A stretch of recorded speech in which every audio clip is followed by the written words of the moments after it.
pajjiżna miexi fid-direzzjoni tajba. Dan hekk kif l-Aġenzija Internazzjonali ta' Kreditu Moody's ikkonfermat ir-rata ta' A3 għal Malta u fl-istess waqt għolliet il-ħarsa tagħha minn dik negattiva għal waħda stabbli.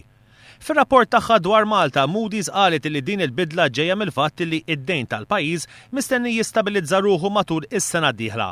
L-istess aġenzija notat kif l-ekonomija ta' pajjiżna qed tqum fuq saqajja anke wara il-wiegħda tal-Gvern ġdid dwar konsolidament fiskali.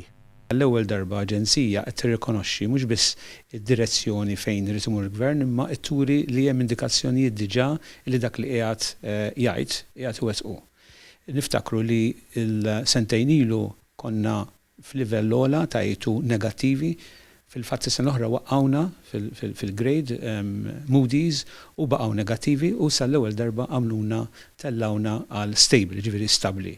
U raġunijiet li qegħdin jagħtu huma l-ewwel nett qed ibassru tkabbir ekonomiku iktar minn tal-Gvern fil-fatt, ġifieri huma ottimisti ħafna dwar l-andament. It-tieni nett id-deficit fejn il-Kummissjoni, l-IMF u rating kollha ma kinux qegħdin jemmnu lill-Gvern li jniżlu taħt 3% u jagħtu figuri ta' 3.7, issa bdew jersqu lejna u qed ibassru 3.1. Moody's innotat ukoll li l-budget tal-2013 kien adottat qabel mal-Gvern il-ġdid beta jopera b'mod sħiħ, għalhekk il-miżuri tal-budget mistennija jkollhom l-effett sħiħ tagħhom biss fit-tieni nofs tas-sena.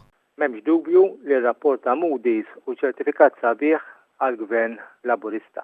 Minkejja li ilu biss 6 xhur fil-Gvern, il-rapport tal-Moody's jagħti xejra pożittiva għall-ħidma u ċertifikat tajjeb kifet għall-ħidma tal-Gvern. Dana meta wieħed jiftakar li għal dal-aħħar 4 snin it-trend kienet waħda kważi konsistenti negattiva għal pajjiżna. Vella Bonnici jgħid li l-Moody's tat 3 raġunijiet għal bidla fid-direzzjoni ta' l-ekonomija Maltija. L-ewwel hija d-determinazzjoni sħiħa tal-Gvern biex jikkontrolla d-deficit. Hemm ukoll ir-rata ta' tkabbir ekonomiku li hija waħda inkoraġġjanti, speċjalment meta wieħed jifhem x'hemm għaddej fiż-żona tal-ewro u li għas-sena li ġejja hija mistennija li titla' għal 2%. Huma qegħdin jgħidu li dan it-titjib ħaj jirriżulta minħabba l-livell tal-qatt se jiġi imrażżan u jkun hemm ukoll titjib fil-pagi. It-tielet fattur importanti li huma jsemmu huwa s-saħħa tal-banek lokali. Intant fi stqarrija l-Partit Laburista qal li l-Aġenzija Moody's ikkonfermat li pajjiżna jinsab miexi fid-direzzjoni it-tajba u dan wara biss 6 xhur ta' Gvern Laburista immexxi mill-Prim Ministru Joseph Muscat. Il-Partit Laburista qal li dan huwa frott ta' ħidma responsabbli u għaqlija mill-Gvern.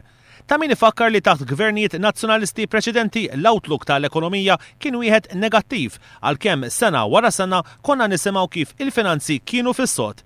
Permezz tal-istqarrija tal-Moody's id-differenza bejn iż-żewġ partiti hija li minn banda hemm partit li parla ħafna u negattiv u min-naħa l-oħra hemm partit li qiegħed jaħdem qatih sabiex itejjeb l-ekonomija bosta inizjattivi fosthom dawk li ġew innotati mill-istess Moody's. Fil-fatt din l-Aġenzija ta' Kreditu qalet li d-deficit qiegħed ikun ikkontrollat għaliex il-Gvern huwa kommess li jpoġġi l-ekonomija ta' pajjiżna fuq sisin sodi. Dan huwa gvern li wettaq, gvern li jinsab kommess li ġib li l-ekonomija fuq saqajja fil-waqt li jkunu mejjuna il-familji Maltin u għawċin u n-negozji. Dan il-pajjiż miexi fid-direzzjoni it-tajba, temm jgħid il-Partit Laburista.